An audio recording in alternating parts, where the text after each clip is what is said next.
থামলেন কেন মন্ত্রী মশাই? জমিটা দেখেছো পণ্ডিত? বলো তো ওটা কার জমি? মহারাজের জমি হবে হয়তো।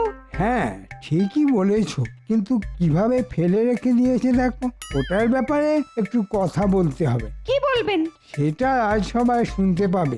এক কথা দুইবার বলা ঠিক নয়। জমিটাকে বাগাতে হবে। আমি ভাবছি এই জমিটা নিয়ে মহারাজের সঙ্গে কথা বলবো। না, তোমাদের কাউকে কিছু বলতে হবে না, আমি একটা ব্যবস্থা করব। উহ, কি সাংঘাতিক লোক রে বাবা! হ্যাঁ, বিটলে বামুন অমনি জমিটার দিকে নজর পড়েছে। হ্যাঁ, মন্ত্রী মশাইয়ের মনে কি আছে কে জানে বাবা। মন্ত্রী মশাই কথার উপরে কথা বলা উচিত নয়, বড় অংশের সঙ্গে বন্ধুত্ব সম্পর্কটাই রাখা উচিত। মন্ত্রী মশাই আপনি নিশ্চিন্তে থাকুন, আমি জমি সম্পর্কে মহারাজের কাছে কিচ্ছু বলবো না। শুধু দেখবেন যদি আমারও কিছু হয়। এই তো বুদ্ধিমানের মতো কথা বলেছো। আমাকে ধরে থাকো, দেখবে তোমার হিললে হয়ে যাবে। ব্যাস ব্যাস, আমি তো আপনাকেই ধরে আছি মন্ত্রী মশাই, আর চিরকাল থাকবো। ঠিক আছে ঠিক আছে, তোমার কথা আমার মনে থাকবে। এখন চলো, আমরা এখন সবার কাজ করব।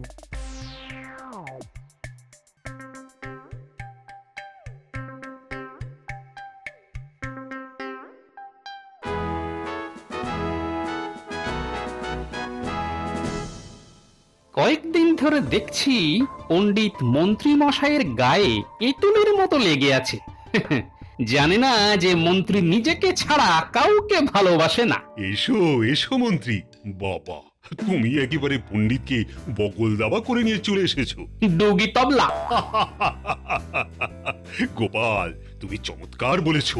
বলো বলো মন্ত্রী, সভার শুরুটা কিভাবে করব? মহারাজ, রাজপ্রাসাদে আসবার সময় আমি আপনার জমিটাকে দেখতে পেলাম। বিস্তীর্ণ জমি অনাবাদী হয়ে রয়েছে। এটা নিয়ে আপনার সঙ্গে কিছু কথা ছিল। হ্যাঁ হ্যাঁ হ্যাঁ, তুমি খুব ভালো কথা মনে করিয়েছো। মানে আমার মনে কয়েকদিন ধরে ঘুরছিল এই জমিটার কথা। ভালো করেছো মনে করিয়ে। জমিটা কাউকে দিয়ে আপনি দেখি আমার মনের কথাটাই ধরেছেন।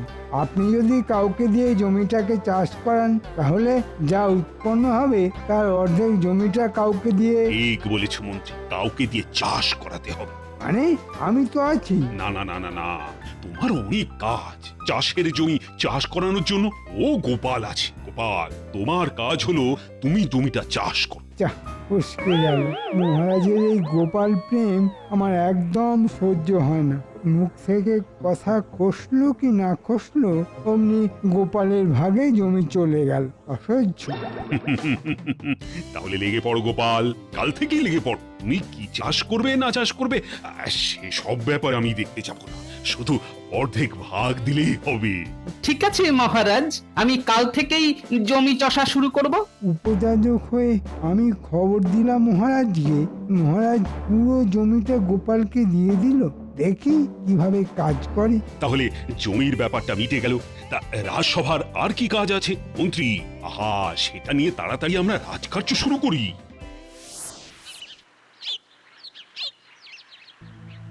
কাল থেকে কি করব বলো তো? আরে বাবা, এত চিন্তা করার কি আছে? একটা কিছু ঠিক জুটে যাবে। ওই যে কথায় আছে না, জীব দিয়েছেন যিনি, আহার দেবেন তিনি। হঠাৎ করে যে কাজটা চলে যাবে ভাবতেই পারিনি। মালিক এখন নিজে চাষ করবে, তার ছেলে এসেছে, ছেলে আর বাবা মিলে চাষ করবে। আরে ওই রকম অস্থির অস্থির করে না, শরীর খারাপ হবে। আমি তো দিন আনি দিন খাওয়া মানুষ, আমার একদিন বসে থাকা মানে সঞ্চয়ে হাত দেওয়া। রে পুঁটি, ঘরে তোর বাবা আছে রে? গোপাল দাদুর গলা না? বাবা তোমাকে খুঁজছে। আছি গোপাল দাদা, ভেতরে এসো। এসো দাদা এসো, বলো কি খবর?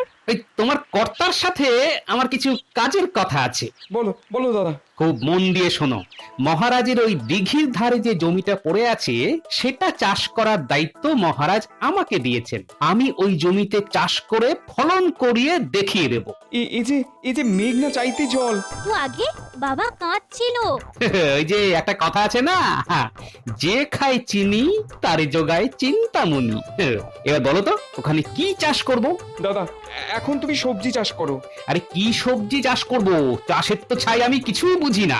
ওসব তুমি আমার উপরে ছেড়ে দাও, দায়িত্ব যখন দিয়েছো অক্ষরে অক্ষরে পালন করব। এই সময় বেগুন চাষ করো, বেগুনের দাম বেশ চড়া। তবে তাই হবে।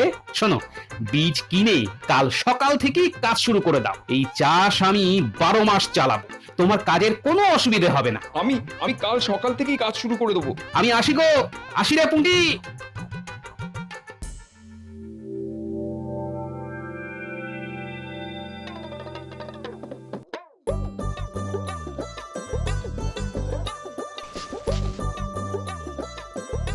শুনছো গিন্নি? খবর আছে গো, খবর, সুখবর। খবর? বলো বলো বলো, শিগগির বলো। তোমার মুখে তো চট করে সুখবর পাওয়া যায় না। এই বলো বলো, সুখবরটা তো বলো।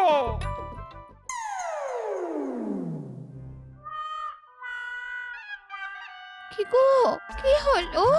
মুখটা এরকম পেঁচার মতো করে রেখেছো কেন? কি গো বলো। কি আর বলবো গিন্নি, কপাল, সবই কপাল। আবার কি হলো একটু খুলে বলো দেখি। পথে যেতে যেতে মহারাজের অনাবাদী জমিটা দেখছিলাম। জমিটা দেখে মাথায় একটা চিন্তা এলো যে জমিটা যদি আমি লোক লাগিয়ে চাষ করতে পারি তাহলে আমার কিছু সঞ্চয় হয়। মনের কথা মহারাজকে বললাম, ব্যাস মহারাজ গোপালকে দিয়ে দিল জমিটা। ওই যে চওড়া কপাল নিয়ে জন্মেছে, কি আর করবে, ওই মন্ত্রী হয়ে থাকো। কিছু তো একটা করতে হবে। আমি বিনা যুদ্ধে একটা সামান্য ঢেলাও দেব না। দেখি কি করে চাষ করে গোপাল। তুমি একদম ঠিক করেছো। কুটির বাবা চাষের বিষয়ে খুব পারদর্শী। হ্যাঁ, তাহলে দেখলে গিন্নি সুখবরটা কেমন?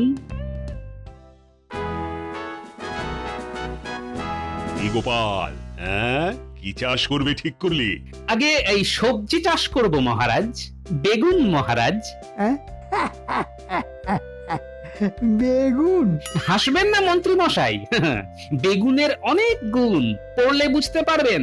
তা তুমি যাই চাষ করো না কেন, মুনাফা হবে তো। ওই জন্যই তো বেগুন চাষ করলাম মহারাজ। বেগুনের এখন চড়া দাম হবে।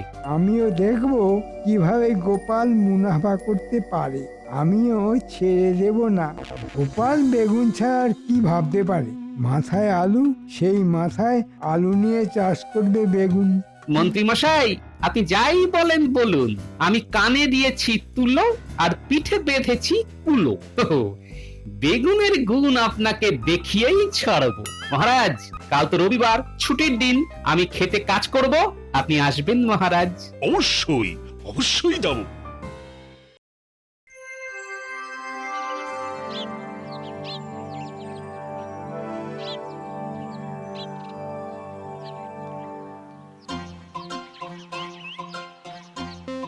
বাহ বাহ বাবা, তুমি তো দেখছি করিতকর্মা লোকে, একদিনে জমিটা একেবারে ঠিকঠাক করে রেখেছো। গোপাল দাদা, তুমি একটা কাজ দিয়েছো, এই অসময়ে আমাকে ঠিকঠাক করে কাজটা করে রাখতে হবে না? আজ মহারাজ দেখতে আসবেন কিরকম কাজ হচ্ছে। মহারাজ খুব খুশি হবেন, দেখো গোপাল দাদু। মহারাজ যে খুশি হবেন সেটা জানি বুঝলে, কিন্তু তার সাথে সাথে একজন যে প্রচন্ড জ্বলবে সেটাও জানি।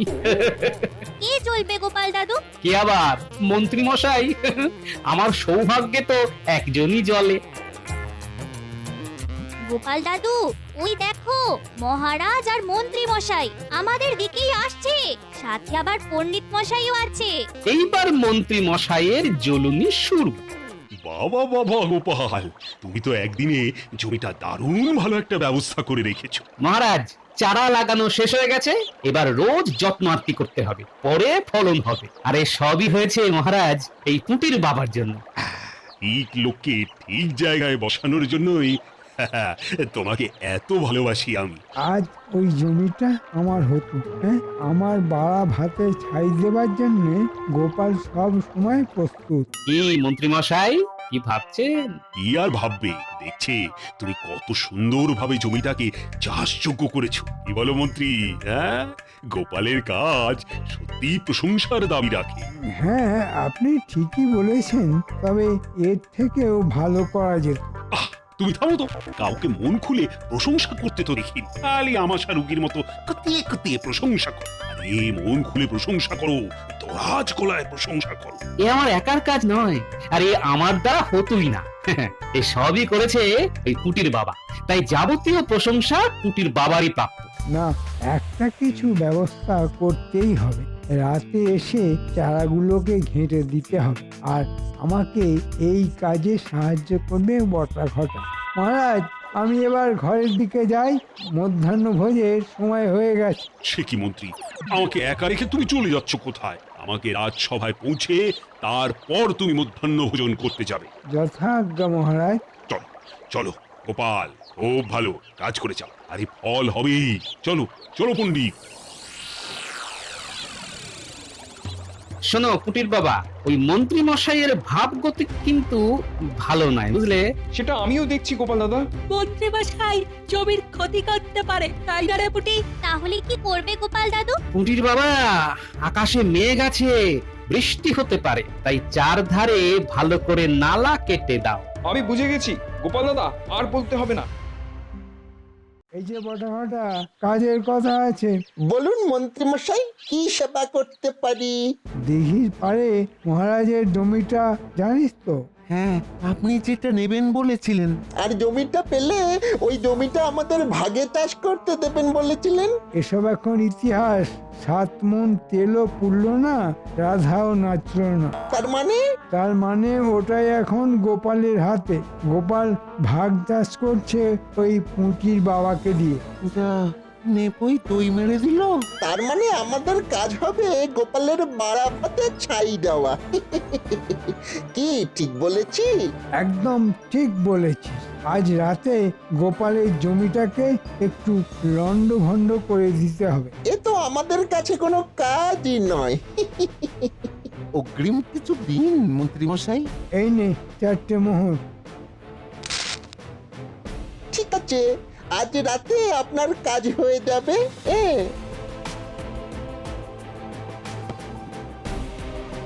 বাহ, বেশ ভালো নালা কাটা হয়েছে। এবার ভালো করে কাঁটা ঝোপ চারধারে দিয়ে দাও। গোপাল দাদু, তুমি কাদের আশা করছো? বটা আর ঘটা মন্ত্রী মশাইয়ের বিশ্বস্ত লোক। আকাশে মেঘ করেছে, বৃষ্টি আসবে, আর অন্ধকারে বটা ঘটা এলে নালায় বসে কাদামাটি মাখবে। চল রে সবাই।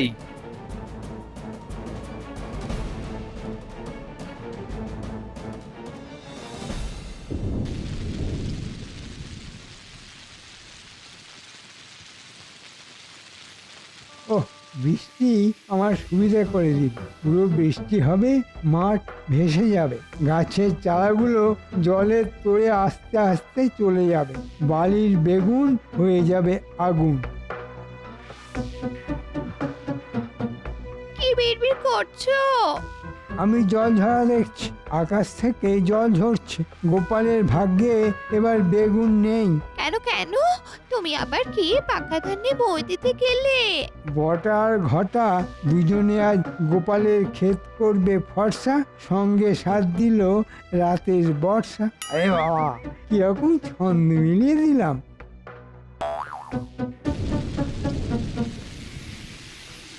কি গো, এত বৃষ্টি পড়ছে, গাছের ছাড়া আর ক্ষতি হবে না? না না গিন্নি, সেদিকে আমি সদা সতর্ক আছি। জমির চারপাশে নালা কেটে রেখেছি, নালা দিয়ে সব জল বেরিয়ে যাবে। আর যদি বাড়তি কেউ আসে, ওই নালার মধ্যে গাদাগাদি করে পড়ে থাকবে। বর্ষার মধ্যে আবার কে আসবে? সে আছে গিন্নি, আসার লোক অনেক আছে। না না না, অনেক বলবো না, ওই 2টো লোক আছে, তারা এতক্ষণে এসেও গেছে। আর নালার মধ্যে গাদাগাদি করে পড়েও আছে গিন্নি। তুমি কি যে আজে বাজে বকছো কে জানে। গো, শরীর খারাপ টারাপ হয়নি তো? গিন্নি, গোপালের ক্ষতি করার জন্য লোক এখানে আছে, তিনি আমার এই সব সহ্য করবেন কেন? ও, তার মানে ওই মন্ত্রী মশাই? তাছাড়া আর কি, 2 2 যদি 4 হয়, আমার জমিতে আজকে রাতে বটা এবং ঘটা আছে, এবং ওরা দুজনে নালার মধ্যে পড়ে গেছে ইতিমধ্যে। এই দেখ কি জ্বালায় পড়লাম। এই মুষলধার বৃষ্টি পড়ছে, অন্ধকারে কিচ্ছু দেখতে পাচ্ছি না। জমির কাছে এসে গেছি। এবার জমির মধ্যে ঢুকে গাছগুলোকে ছিঁড়ে দে। বৃষ্টি এসে আমাদের সুবিধাই করেছে জানিস।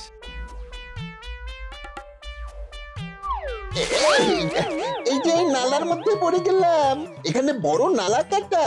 ঘটা রে, আমাকে তোল, আমাকে তোল রে তোল। এই দেখো দেখো কাণ্ড, আমি নালার মধ্যে ঢুকে যাচ্ছি রে। বাবারে বাবা, আমিও তো পড়ে গেছি রে।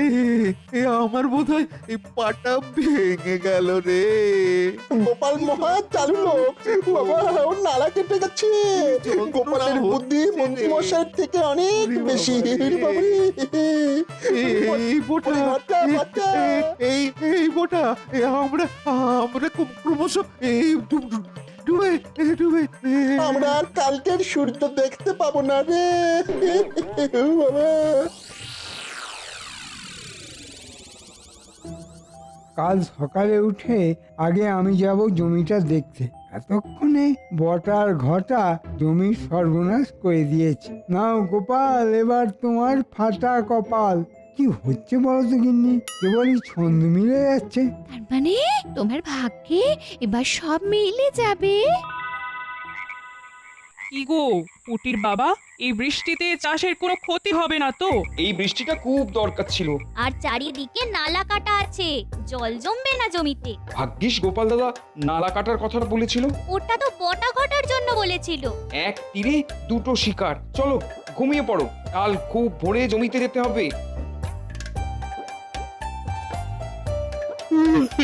ঘুমিয়ে পড়ো গিন্নি, কাল খুব ভোরে জমিতে যেতে হবে।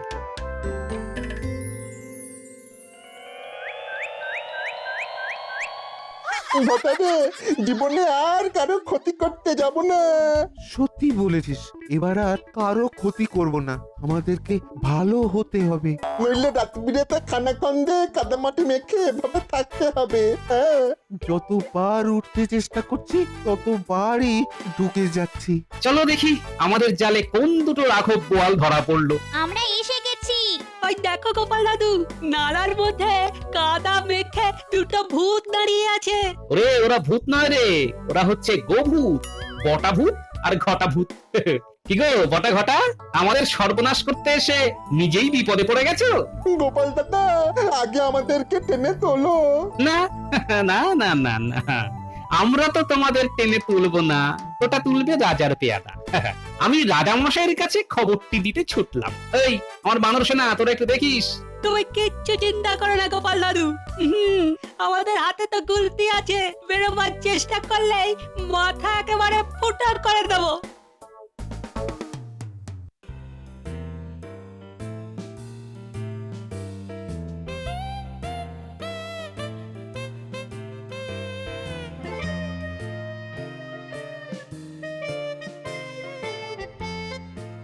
কি গোপাল, এত সকালে ছুটতে ছুটতেই আমার এখানে? মহারাজ মহারাজ একবার চলুন পেয়াদা নিয়ে দেখুন, দেখুন আমার জমির কি সর্বনাশ করতে চেয়েছিল আপনার মন্ত্রী মশাই। সে কি কি বলছো?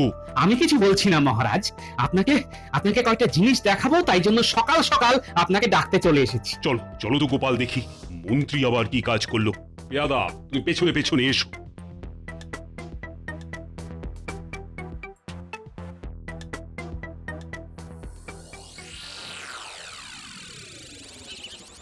তাড়াতাড়ি যাওয়ার কথা ছিল। গিন্নি, তুমি আমার ঘুমটা ভাঙালে না কেন? হ্যাঁ, আমার নিজেরই ঘুম ভাঙেনি। সারা রাত্রি তোমার নাক ডাকা শুনতে শুনতে আমার ঘুম কোথায় হয়েছে। আসলে বুঝলে কি না, শান্তি নিয়ে ঘুমোলে একটু নাক ডাকে। এখন আমি যাই, গোপালের জমির দশাটা দেখে আসি। একটা ভালো খবর দিও ঠাকুর, একটা ভালো খবর। মহারাজ এই দেখুন বটা আর ঘটা। এই এই, তোমরা এখানে কি করছো? হ্যাঁ, মাটি মেখে দাঁড়িয়ে আছো কেন? মহারাজ আমরা পাপ করেছি, তাই ভগবান আমাদের সাজা দিয়েছেন। আমাদের এবারে ওই ভালো হতে দিন। এসব পরে শুনবো, আগে বলো তোমরা এখানে কার আদেশে এসেছিলে? আগে মহারাজ মন্ত্রী মশাইয়ের আদেশে। বটে, মন্ত্রীর এত সাহস আমার জমির উপর কায়দা করা। দাদা যাও তো, মন্ত্রীকে ধরে বেঁধে নিয়ে আসো। ধরে আর বেঁধে আনতে হবে না মহারাজ, জমি কেমন আছে সেটা সরেজমিনে দেখতে আসছে আমাদের মন্ত্রী মশাই। ওই দেখুন। এ কি মহারাজ দাঁড়িয়ে আছে? তবে কি বটা ঘটা ধরা পড়ে গেল? এই মন্ত্রী, তুমি তাড়াতাড়ি এসো। পেয়াদা, মন্ত্রীকে পিছ মোড়া করে বাঁধো। আমার কি অপরাধ মহারাজ? ন্যাকা বোকা সাজা হচ্ছে। গোপালের জমি নষ্ট করতে বটা ঘটাকে যে কাজে লাগিয়েছিল সেটা কে? হ্যাঁ, কে?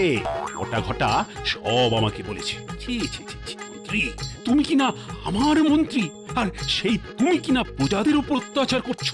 আজ থেকে তোমার মন্ত্রিত্ব শেষ। আমার চাবি খাবেন না মহারাজ, আর একবার সুযোগ দিন, আমি ভালো হয়ে দেখাবো। শাস্তি তোমাকে পেতেই হবে। যেমন কর্ম তেমন ফল। মন্ত্রী, তুমি গোপালের জমি পরিষ্কার করবে। যাও যাও, পুটির বাবার হাত থেকে কোদাল নিয়ে মাটি কোপাও। আর এই যে পুটির বাবা, মন্ত্রীকে যদি কোনো মাত্র সাহায্য করো তাহলে কিন্তু তোমাকে কঠিন শাস্তি দেব। যাও যাও মন্ত্রী, কাদায় নেমে চাষের কাজ করো। তোমার চাষের কাজ করতে খুব ইচ্ছে ছিল না? যাও যাও, এবার চাষের কাজ করো। ধন্যবাদ মহারাজ, আর 1 সপ্তাহের মধ্যে ফলন হবে। ফলন তো বেশি বেগুন। কি মন্ত্রী মশাই, বেগুনের কত গুণ দেখলেন তো? তুমি ঠিক বলেছো গোপাল। ধন্যবাদ মহারাজ। শোনো শোনো, একটা কথা তোমাকে বলি গোপাল, আমার ভাগের যে অর্থ আসবে সেটা পুরোটা আমাকে দিতে হবে না, আধা আধি ভাগ করে নিও। আমি অল্প হলেই খুশি, আমার প্রজারা যেন সুখে শান্তিতে থাকে, এটাই শুধু আমার চাওয়া। মহারাজের জয় হোক।